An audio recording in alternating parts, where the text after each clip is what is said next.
Hello everyone, I'm Randy Suarez, aka Silvercoat, and today we're back here with another Sunny V2 reaction. This time, one of his videos that basically said, based on the title, is the dumbest lottery winners of all time. Now, I had this conversation with one of my girlfriends before, and I talked to her about it, and due to the fact that, because the concept of if you have a lot of money, let's say hit the lottery, what would you do with it? And she says she'll be smart about it and all this other stuff. And like, okay, fine, but what would you do with it? That's I keep repeating that, and she's like, well, I would invest. I'm like, invest in certain things and yada yada, because knowing that those certain things will grow over time and be a constant flow into the bank account. It's like correct, due to the fact that people who win the lottery most of the time has blown off all their money and they end up being broke back to where they started instead of doing the smart thing, investing into the money so the money could keep flowing. So anyway, let's get started. If you like this video, please like, comment, subscribe to my channel. Like, comment, and subscribe to Sunny V2.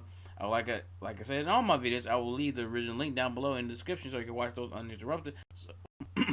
So let's get started. Throwing a £3 million lottery ticket in the bin to spending an entire $16 million prize in under 90 days. Ooh. These are the absolute dumbest lottery winners of all time, beginning with Jose Antonio Quartok, who almost lost his entire lottery fortune after getting someone else to claim the money for him. You see, when Jose... Why would you do that? I'll have nobody but me claiming my lottery fortune. Are you out of your mind? I get you. If I understand, if you have something to do, you can always reschedule. But no one but me is claiming what I won. On the $750,000 jackpot back in 2010, he was living in the US illegally, so Jose asked his boss to claim the prize on his behalf, as he feared he couldn't claim the money without potentially facing legal trouble and deportation. This worked out perfectly until Jose's boss began to falsely state that he was the one who had actually purchased the ticket. Taking legal action against his boss was risky, given Jose wasn't supposed to be in the country at all. However, given he had security camera footage of him purchasing the ticket, Jose did so and was able to prove that he was the rightful owner to the $750,000 prize. Only $250,000 this went to taxes, another $250,000 was spent on court fees, and throughout the legal process, Jose was jailed for drunk driving and was deported back to Guatemala as soon as he won the court case. Damn. So he didn't even get a chance to enjoy his fortune because it went to fees and he went to jail. However, at least Jose Antonio Quartok got to keep some of his winnings, as Denise Rossi wasn't so fortunate. When Denise won a jackpot of $1.3 million back in 1996, she'd been married to Thomas Rossi for over 25 years, yet their relationship was apparently lacking in transparency, as Denise didn't tell her husband about the win, and instead filed for divorce only 11 days after buying the lucky ticket. I was afraid... Damn. So she wasn't... It didn't lack transparency. It lacked love. She had that mindset. Since I'm rich, I don't need to be with this person. I don't love you anyway, so I might as well just bounce. And that's messed up, like severely. Jesus.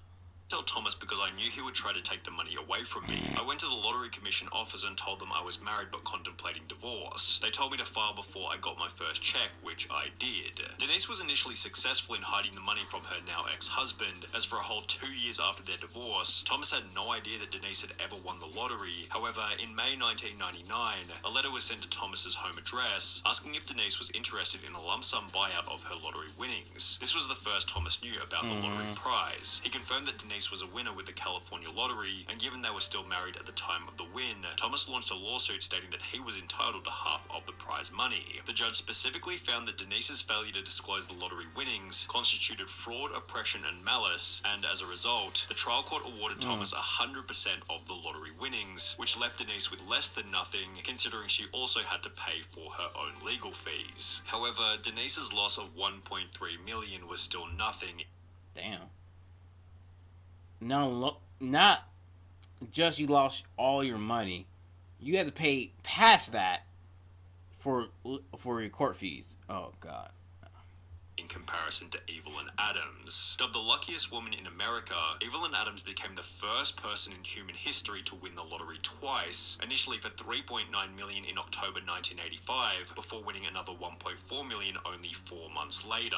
With the probability of this win being approximately 1 in 17.3 trillion, Evelyn seemed to realize that she had no lottery luck left by stating that she was going to quit playing, and instead began to buy various businesses, including the convenience store where the lucky tickets had been purchased. While you could argue that this was a smart move, Evelyn still hadn't fixed her gambling problem, and instead of buying more lottery tickets, she instead took the rest of her winnings to the Atlantic City casinos, where she lost her entire remaining fortune to the slot machine.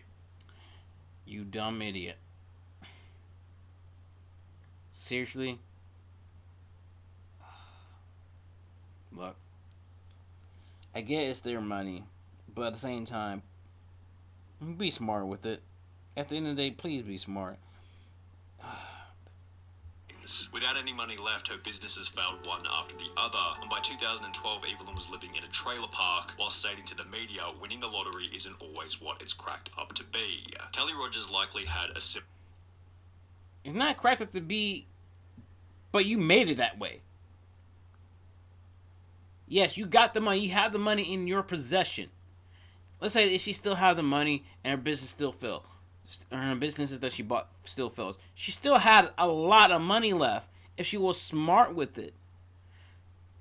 Outlook because after winning over £1.8 million at the age of only 16, her life was also ruined. Initially, Kelly stated, "I will not go wild and spend loads. I'm going to take some advice and see an accountant. Hopefully, I will make us all comfortable. I want to help my family, but I won't change. I just want a normal home, nothing posh. I just want a normal car as well." However, as soon as she received the money, Kelly instead spent £11,500 on 2 boob jobs, £300,000 on clothes, makeup, and tattoos, as well as £85,000 on top of the range sports cars. Kelly spent a further... And yet you want to be normal. You said that you want to be normal, and yet you're spending all this money to make yourself not normal. That makes zero sense. I get money changes people. I understand that. That is a concept. And it does change people. But it doesn't have to be.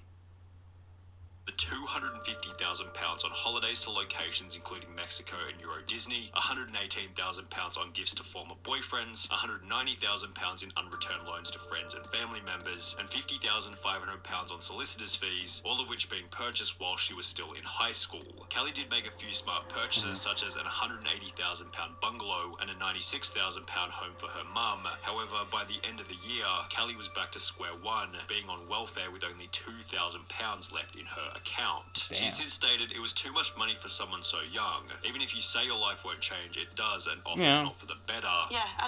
Yeah, you also consider her age at the time. She didn't know how to manage money well, which is something that I wish they teach in high school in general and all across the world, is teaching children or teenagers how to manage money, how to manage your money so you don't overspend, don't always have to be in the red and yada yada yada.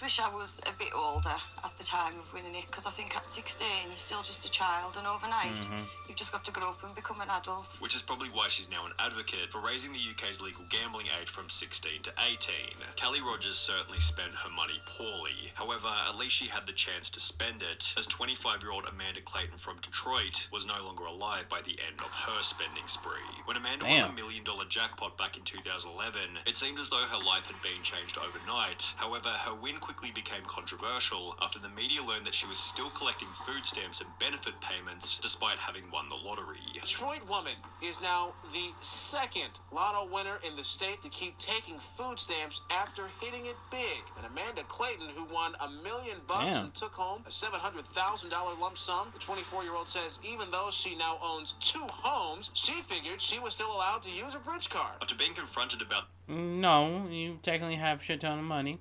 And that's not how it works. Sorry. I mean, the behavior, Amanda had the following to say. I thought that they would cut me off, but since they didn't, I thought maybe it was okay because I'm not working. And shortly thereafter, she was charged with 2 felony counts of welfare fraud and was ordered to pay back the $5,500 worth of food stamps she'd received. While Amanda quickly paid the $5,500 back, she never got the chance to spend the rest of the money, as only 6 months later she would unfortunately overdose in one of her 2 homes. He said she was tormented by the fame and the problems that came with winning the lottery. What's the point of having money if you're not going to have happiness? He says she didn't want the money anymore and bought things for her family and set up college funds for her children. He says she only had $67,000 of her winnings left. The end to Amanda Clayton's story was somewhat unexpected. However, a 2-second glance at Ryan McGee is more than enough to predict that this lottery win would eventually end in disaster. After winning £6.4 million back in 2008 at the age of 27, Ryan was placed on the Sunday Times Top 100 Rich List for young people. He purchased a luxury mansion in his home country of Ireland, which featured 5 bedrooms, an indoor swimming pool, a full champagne bar, and a 2-car garage where he kept his brand new Ferrari 458 Italia. However, as you might expect, this is where things began to go terribly. Only 3 years after buying the Ferrari, Ryan slipped off the road, crashing the car into a field, mainly because he was driving in the snow. Locals were amazed Ryan was driving the Ferrari. Those type of vehicles aren't weather based. They're most likely for show and race based. You know. Why would you drive that in the snow? I have no clue. In that weather, especially when he had a more suitable Range Rover he could use. The Ferrari was not understood to be running on winter tyres, which, while costing around £4,400, hugely boost grip and handling in icy conditions. Ryan's property development business then dissolved, which was accompanied by a divorce from his wife and the sale of his luxury home. Then, 2 years later, Ryan McGee was pulled over driving an uninsured Ford Focus without a license. However, the most interesting part is that he had to claim legal aid, which is a service for those who are unable to afford a lawyer. Now, Ryan McGee was a complete idiot with his money. However, he still looks like Albert Einstein when compared to Martin Todt. When Martin and his wife Kay won £3 million back in 2001, they didn't go in to claim the prize because, well, they had no idea that they were winners. They purchased a ticket in passing, completely forgotten about it, and would only come to realise that they were the winners after hearing about the unclaimed prize over 6 months later. The main problem was that at some point, the ticket had been misplaced or thrown out completely. Despite frantically searching, the pair couldn't find their ticket, but were sure they had won because the jackpot numbers matched the ones they used every week. Computer records in their local Londis proved Kay really had purchased the ticket, and the thrilled pair rushed to tell lottery organiser Camelot to claim their prize. But they fell victim to a little-known rule, stating lost tickets must be reported within 30 days. After 45 days of deliberation, Camelot told the devastated couple that they would not be collecting the jackpot, and as a result, the couple's marriage eventually came to an end. We'd only known each other for 2 years, and the lottery ordeal quickly highlighted our differences. All we did was bicker. Sadly, both of us agreed we should split, and Kay moved out. Martin seems to have convinced... Damn. All this over money. Which money, again, like I said, money does change people, and this is clearly the case. And it's all because they couldn't find the missing lottery ticket that they misplaced or thrown away. Wow. himself that losing the ticket ended up being a good thing, having stated, "For a long time I lost sight of who I was and what I believed in, but I can honestly say I'm glad I didn't get the $3 million now. There is no guarantee it would have brought me happiness, and if there's anyone else who would have agreed with this statement, it definitely would have been the most miserable lottery winner of all time, William Post. When William won a $16.2 million jackpot back in 1988, he had just $2.46 in his bank account and was able to purchase the lucky ticket by selling a ring for $40 to a local pawn shop. This, in conjunction with the time he'd spent in jail for cashing invalid checks, highlighted William Post's awful money management skills and acted as foreshadowing for how poorly his lottery win was eventually going to be spent. Only 84 days after receiving the $16.2 million, William Post had spent the entire fortune on a boat, a lease for a restaurant in Florida, a used car lot, as well as a private jet. However, even after all of... Really, guy? Wow. the money had been spent, Post took on a further $500,000 loan to purchase a mansion in Oil City, Pennsylvania. The problem was that William hadn't actually purchased the original ticket himself and had rather given the money to his girlfriend who had bought the winning ticket for him. Because of this, she was able to successfully sue him for 1/3 of the winnings, meaning that Post now owed $5.4 million to his ex-girlfriend from the $16.2 million that he no longer had. Since Post was unable to make this payment, the judge ordered that his bank account be frozen until he was able to come up with the money. However, before he was able to sell enough stuff to pay the $5.4 million, William was arrested and ordered to serve a 6 to 24 month prison term for an assault charge from 6 years prior. Toward the end of his life, Post was on his 7th marriage with over $1 million in debt and was getting... On your 7th marriage with millions of dollars in debt. Dude, like, seriously, dude, just be smart. Guys, if y'all ever win the lottery, don't be dumb, be smart, please, because at the end of the day, if your life is gonna be surrounded by, evolve around of this money, be smart about it, please.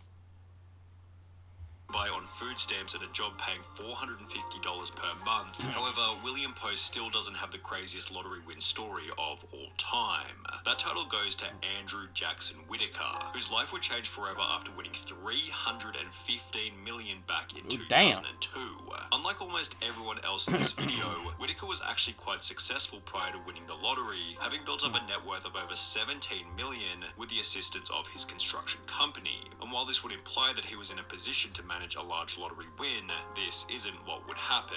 Whitaker instantly donated 10% of the winnings to churches, Christian groups, and spent a further $14 million establishing the Jack Whitaker Foundation, which provided free food and clothing for low-income families in West Virginia. Obviously, you're doing God's work with all this money. Yes, I am. I'm helping a lot of people, and I plan to help a lot more. He then drove back to the convenience store where he had purchased the ticket before giving the clerk a $44,000 check, a $123,000 house, and a brand new Jeep Cherokee, which was followed by Whitaker buying himself a Lamborghini, in which he drove around his neighborhood throwing money out of the window. After flaunting this wealth, his Lamborghini was broken into, where thieves stole $545,000 in cash. However, this apparently wasn't much of a wake-up call, as his car was then broken into for the second time, resulting in the loss of a further $200,000 cash. Jack Whitaker's granddaughter passed away, his daughter then passed away, which was followed by a divorce with his wife. And now you've lost your granddaughter, you're about to be divorced from your wife. Where does this ever end? Leading him to state that he had lost everything. I pretty much lost everything I held dear in my life. You got lots of money. Money has never meant anything to me. You have to have money to exist in this world, but money doesn't rule the world. Money is not what makes people happy. And that he wished he had never purchased the lottery ticket in the first place. My wife had said she wished that she'd torn the ticket up. Well, I wish that we had torn the ticket up too. I just don't like what I've become. And it sucks, when it comes to that situation, because he was a humble guy. He still is at the time. And that he not just lost his granddaughter, but lost his daughter, and he was getting divorced. And his wife blames him, which is not his fault. I mean, for him winning and everything, yeah, maybe they should have torn it. Regardless, he was good on his feet. But after all that, I mean, man. Not to leave on a lighter note, but tell me, before I go, leave in the comments too. If y'all ever win the lottery, what would y'all do? Like, for real. Like, be honest. Nothing, no dumb crap, just be honest with. What would y'all do if y'all won the lottery? It doesn't matter what amount, whatever.